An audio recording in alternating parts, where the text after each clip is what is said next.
Expediente Pulso. Información y memoria a fondo.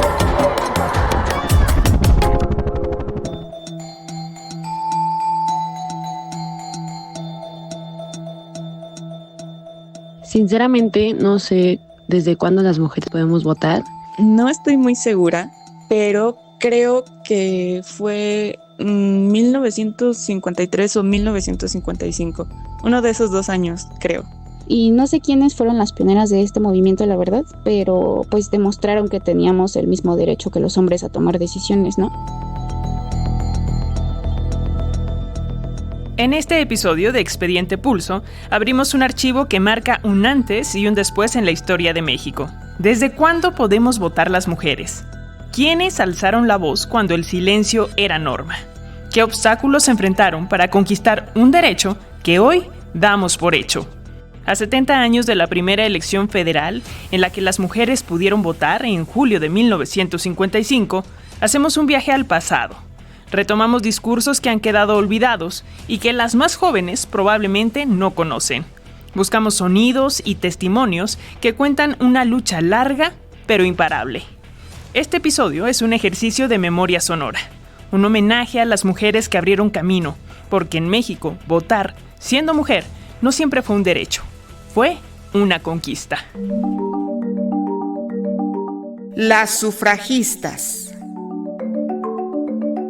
Antes de hablar de México, vale la pena mirar un momento hacia el mundo. El Reino Unido es considerado el primer país en tener un movimiento sufragista femenino organizado y visible. En 1832, Mary Smith presentó una petición ante el Parlamento británico. Alegaba que, como ciudadana que pagaba impuestos y cumplía las leyes, debía tener el derecho de elegir a sus representantes. Y aunque su solicitud fue ignorada, abrió el camino para que décadas más tarde surgieran movimientos más fuertes. En 1867 se fundó la Sociedad Nacional por el Sufragio de las Mujeres, que impulsaba el voto femenino por la vía legal y pacífica. Después, Emmeline Pankhurst y sus hijas crearon la Unión Social y Política de las Mujeres, que marcó un giro radical en la estrategia. Sus integrantes recurrieron a protestas, huelgas de hambre y actos de desobediencia civil para visibilizar la causa. Su lema era Deeds, not words, hechos, no palabras. A pesar de ello, el voto femenino en el Reino Unido no llegó sino hasta 1918, y solo para las mujeres mayores de 30 años.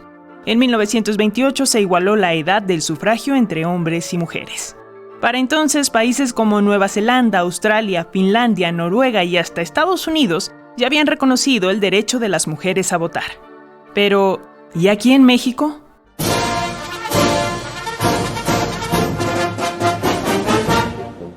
Solemos pensar que la lucha por el voto femenino comenzó hasta principios del siglo XX. Sin embargo, la historiadora Gabriela Cano, del Colegio de México, documenta que ya en noviembre de 1821, poco después de la consumación de la independencia, un grupo de mujeres del entonces Nuevo Reino de Galicia, lo que hoy conocemos como Zacatecas, envió una petición a las autoridades locales solicitando ser reconocidas como ciudadanas con derecho a participar en la vida política. Este acto temprano, aunque no tuvo un impacto inmediato, demuestra que desde los primeros años del México independiente hubo mujeres conscientes de su exclusión y dispuestas a enfrentarla. También durante el Porfiriato, maestras como Rita Cetina comenzaron a cuestionar públicamente este tema. Hoy en día hay un programa social de becas que lleva su nombre, pero pocas personas conocen realmente quién fue y el papel que jugó. Desde 1870, a través de su periódico La Siempre Viva, en Yucatán, Rita Cetina promovió la educación para las mujeres y defendió su derecho a participar en la sociedad, más allá de los roles tradicionales. Uno de los primeros manifestaciones en favor del voto fue en 1910, un grupo de mujeres pidió el voto para poder votar, para poder sufragar en favor de Madero. Será hasta el Congreso Constituyente de 1916-17, donde sí hubo 3 iniciativas con respecto al voto de las mujeres. La primera fue de Ermila Galindo.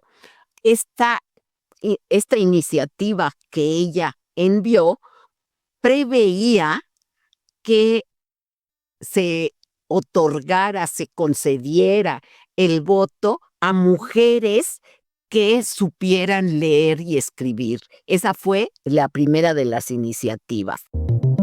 La voz que acabamos de escuchar es de la doctora Analau Jaiven, una de las investigadoras más destacadas en estudios de género e historia de las mujeres en México, en entrevista para este equipo.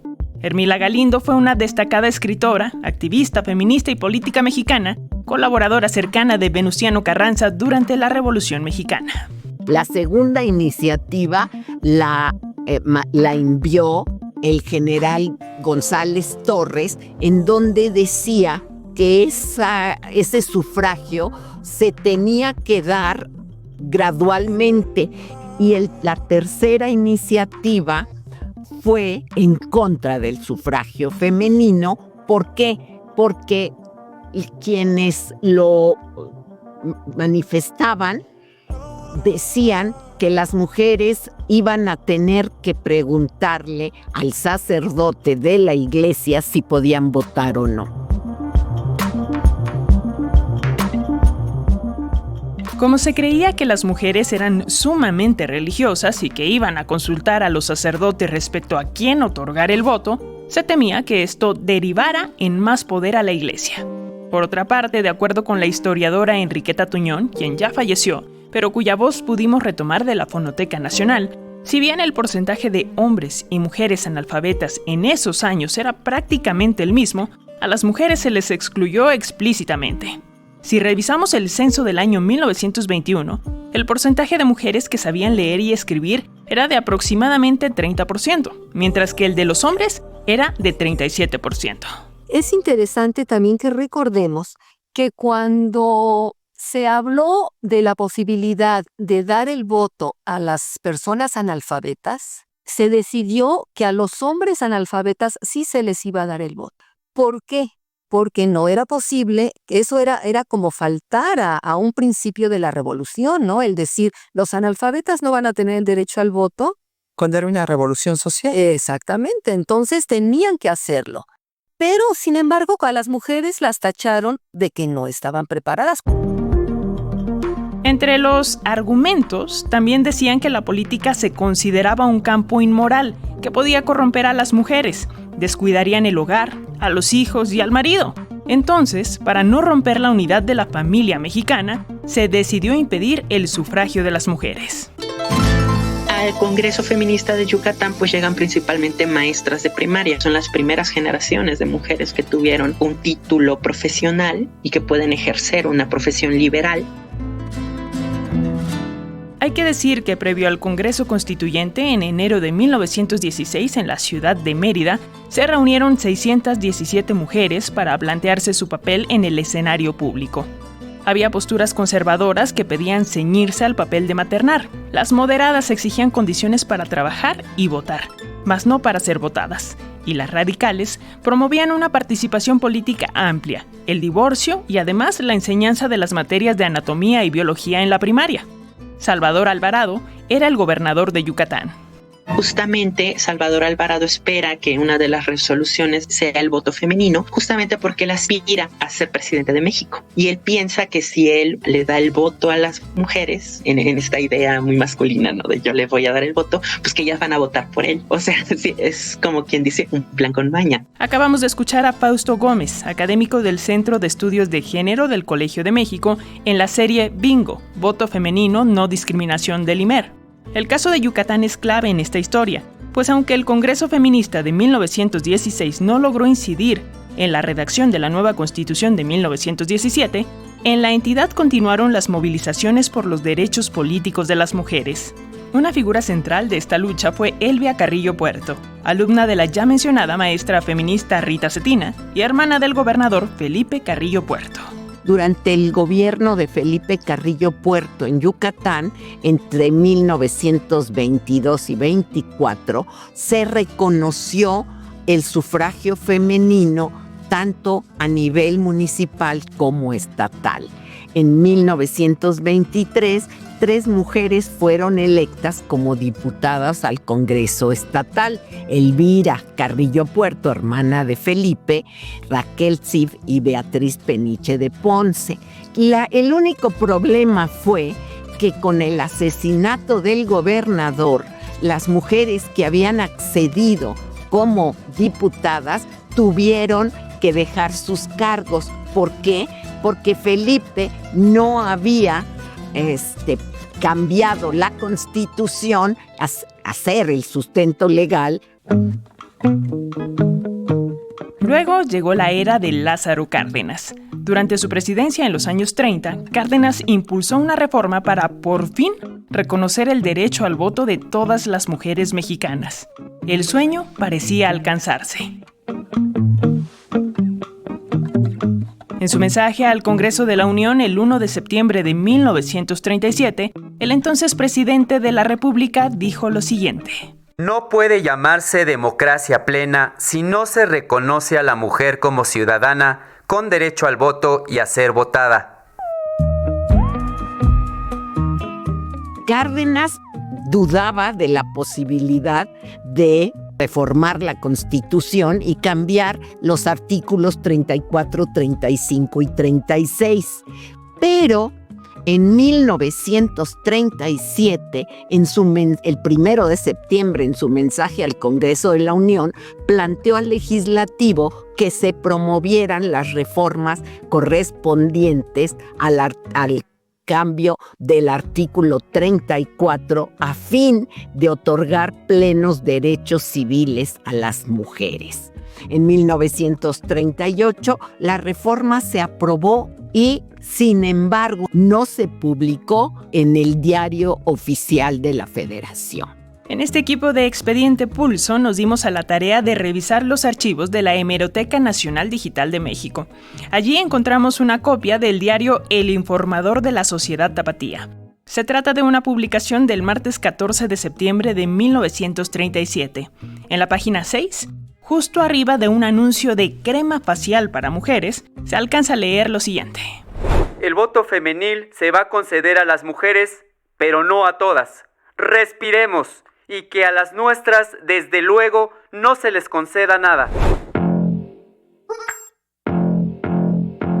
En los diarios conservadores de la época se seguía repitiendo que las mujeres somos demasiado sentimentales para intervenir en política, extremadamente influenciables por los maridos, por lo que conceder el voto equivaldría a dar 2 al esposo. O peor aún, en el caso de que se defendieran causas distintas, se sembraría la discordia en los hogares.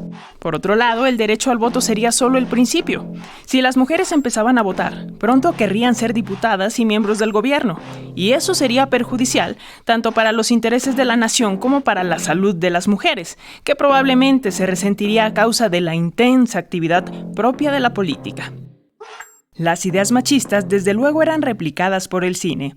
Este es un fragmento de la película Al son de la marimba. Se trata de un diálogo entre Joaquín Pardavé y Emilio Tuero. Mujeres con verdadero aroma que huelen a lo que deben oler las mujeres. ¿Y a qué deben oler las mujeres, según tú? ¿Cómo a qué? A limpia, sí, concebido. Pero sin más perfume que de la cocina, es el lugar de las mujeres. Las viejas deben oler a cebolla y ajo. Así despiertan mejor el apetito. Cuando escuchamos este tipo de discursos, podemos tratar de entender por qué, a pesar de que ambas cámaras ya habían aprobado el voto de las mujeres, el presidente Lázaro Cárdenas nunca lo publicó en el Diario Oficial de la Federación. Aunque, de acuerdo con el historiador Felipe Ávila, también había otros factores políticos de carácter externo. Este es un fragmento del programa Conmemoraciones de Canal 11. En 1938 se vino el problema de la expropiación petrolera, la resistencia de las compañías expropiadas, hubo una enorme movilización popular, también estaba ya más próxima a la sucesión presidencial de Cárdenas, había distintas fuerzas políticas que se estaban movilizando, estaba el mundo casi entrando a la Segunda Guerra Mundial, entonces las condiciones internas y externas por las que pasaba el país en ese 38 y en el 39, hicieron que el presidente Cárdenas decidiera no enviar la iniciativa para su promulgación y su publicación en el Diario Oficial, y por ese requisito burocrático, una reforma que ya estaba aprobada se quedó en la penumbra.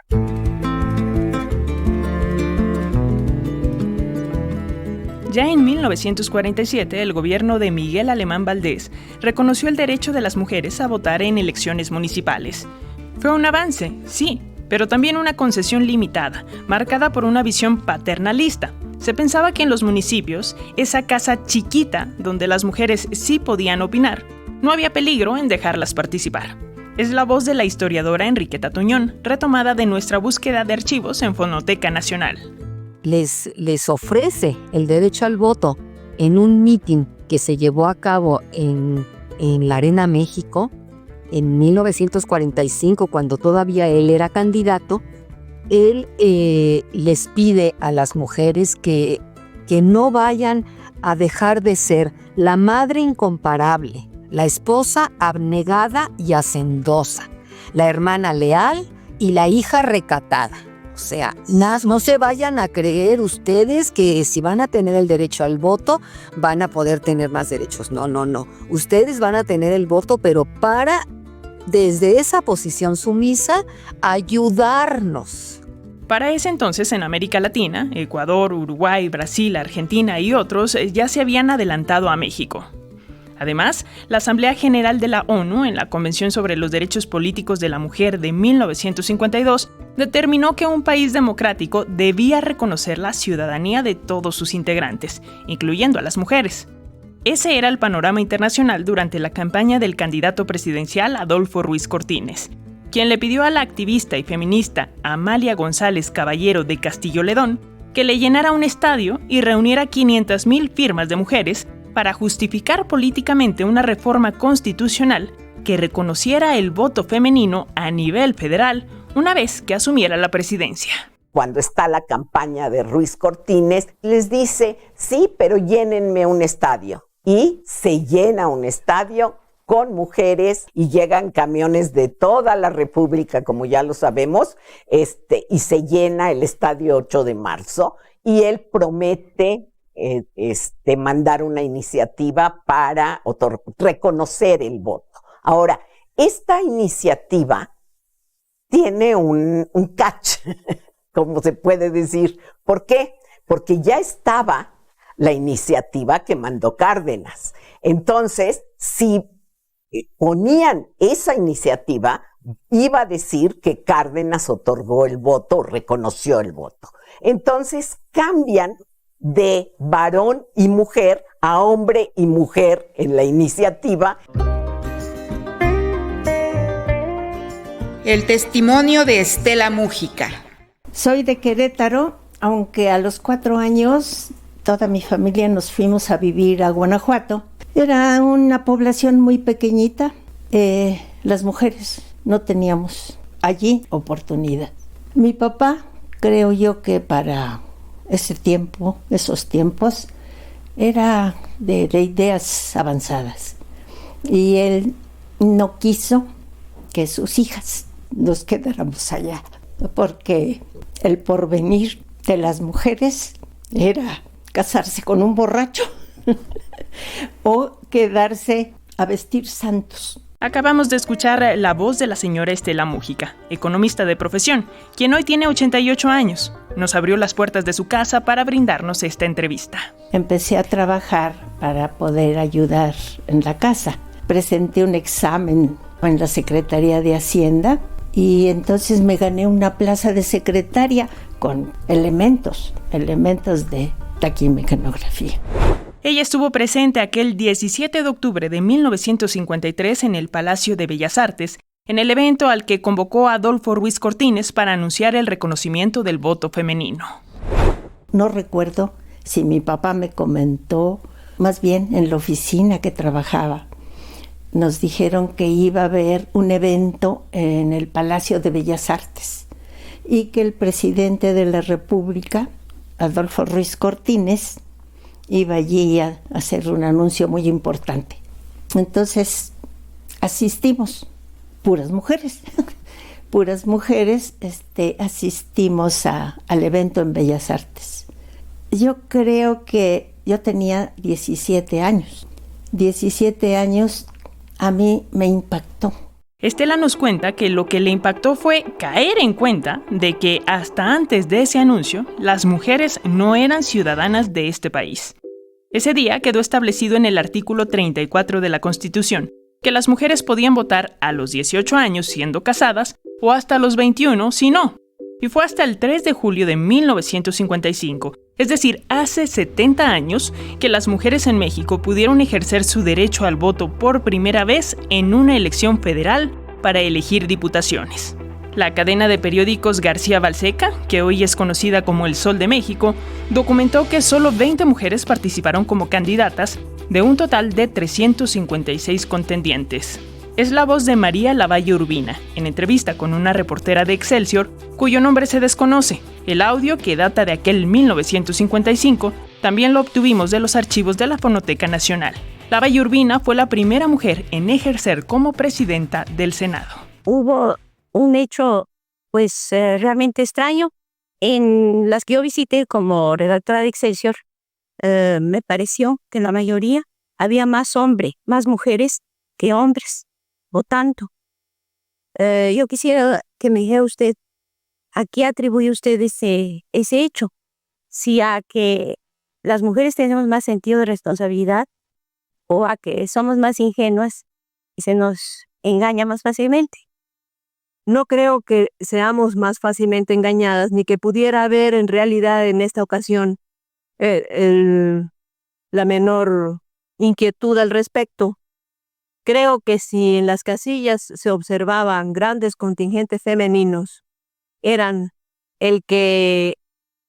la primera ocasión en que la mujer acudía a votar en una elección de esta importancia. Como resultado de esa jornada, 4 mujeres fueron electas como diputadas: Margarita García Flores, Marcelina Galindo Arce, Guadalupe Ursúa Flores y Remedios Cezeta Uribe. También hay que mencionar a Aurora Jiménez de Palacios, quien para ese momento ya era diputada, tras ganar en una elección extraordinaria un año antes en Baja California.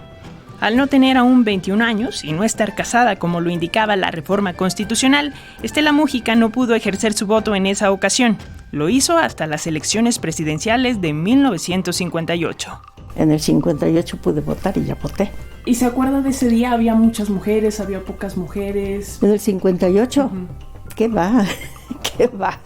Éramos muy poquitas.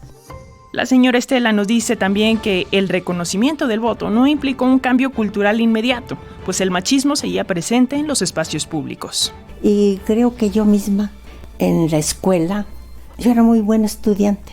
Y cuando me ofrecieron que yo fuera la representante del grupo, yo dije, no, ¿yo por qué? No, yo porque mejor que sea un hombre. Me dio miedo, o yo qué sé. Yo qué sé, pero había pues una mujer por cada 10 hombres. Las mujeres nos sentíamos presionadas. Algunos profesores que decían que estábamos quitándole un lugar a un hombre, que a ver si éramos tan buenas. En 2024, el año en que por primera vez en la historia una mujer asumió la presidencia de la República, las mujeres registraron una participación electoral del 64%, superando significativamente a los hombres, cuya participación fue del 54%. Pueblo de México, protesto guardar y hacer guardar la Constitución política de los Estados Unidos mexicanos y las leyes que de ella emanen, y desempeñar leal y patrióticamente el cargo de Presidenta de la República que el pueblo me ha conferido.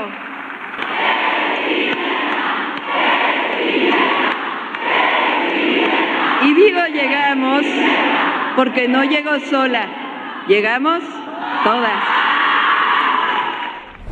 A esta edad que tengo, me impactó mucho el que llegara a ver una presidenta. El darme cuenta que ahora la mujer participa en igualdad. También platicamos con Natalia Sendro. Ella es politóloga, gerente de Radio Chilango y nieta de Estela. Reconoce en su abuela a una mujer poderosa y acepta también que cuando ella acudió a votar por primera vez, no dimensionó que era un derecho por el que otras habían tenido que luchar y esperar por años. En el camino nos hemos dado cuenta que muchas mujeres con muchas aptitudes y con muchas herramientas y con grandes cosas que aportar a la sociedad, pues no pudieron aportarlo simplemente por el hecho de ser mujeres. Y esa es la parte que da un poco de terror de darnos cuenta de que llevamos en esto menos de 100 años. Si bien en 2019 se reformó nuevamente la Constitución para garantizar la paridad de género en el Congreso, en los gobiernos estatales, municipios, en el Poder Judicial y hasta en órganos autónomos, todavía hay expresiones violentas que cuestionan que las mujeres estén en cargos públicos. Es la voz de José Casas, diputado local de Morelos del 2018 a 2021. Lamentablemente, usadas sí, por el tema de género, porque sus maridos no pudieron ser diputados y las pusieron a ustedes. Tenemos que transitar en este Congreso. Es lo malo de sacar a las personas de la cocina y darles una curul. También Natalia Sendro aborda el tema del escrutinio al que son sometidas las mujeres en la política y destaca cómo, además de cumplir con sus responsabilidades, muchas veces deben enfrentar críticas relacionadas con su imagen o su vida personal. A nosotros se nos evalúa de una manera mucho más ruda y no sé si también de una manera también un poco más frívola en ciertos sentidos. Botox presidencial, las redes explotan con rumores sobre Sheinbaum. En los últimos días, usuarios de las redes sociales han señalado a la presidenta de México de haberse sometido a un supuesto tratamiento estético con Botox.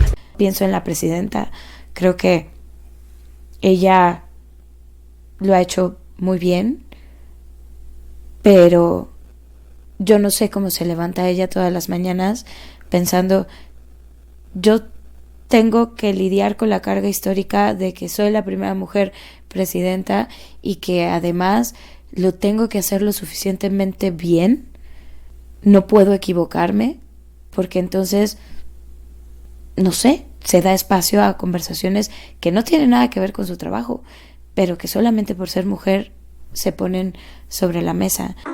Te dan sencillo, mas te exigen doble. Sangras ante la ley cada conquista. En la maternidad, sustancia noble. Gigante siempre, aunque el dolor embista. Por fuera suave, muy adentro roble. Pero te hacen a golpes feminista. Esto que escuchamos es un fragmento del poema Mujer, de Griselda Álvarez, la primera gobernadora de un estado de la República Mexicana, Colima.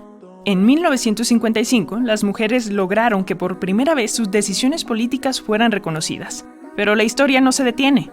La igualdad se construye día con día, en el Congreso, en la casa, en la escuela y en la calle. Escuchar a mujeres como las que hoy nos compartieron su voz nos recuerda que el derecho a votar no fue un regalo, fue una conquista. Y ahora toca usarlo, porque la democracia es una palabra que se escribe en femenino. Una democracia verdadera no puede existir sin la participación de todos, incluyendo a las mujeres. Es muy importante porque estás eligiendo a una persona que tomará decisiones del país. Ahorita hay gente que claramente lo ve como de una manera normal, pero años atrás nosotras no teníamos ningún derecho, no podíamos trabajar, no podíamos votar, no podíamos estudiar, no podíamos hacer nada. Me siento muy, muy contenta y orgullosa de saber la lucha que dieron aquellas mujeres. En este capítulo de Expediente Pulso sobre la conquista del voto femenino, trabajamos a Alexia Cervantes, Manuel Mora, Gaby Pérez y Fortino Longines. Expediente Pulso. Información y memoria a fondo.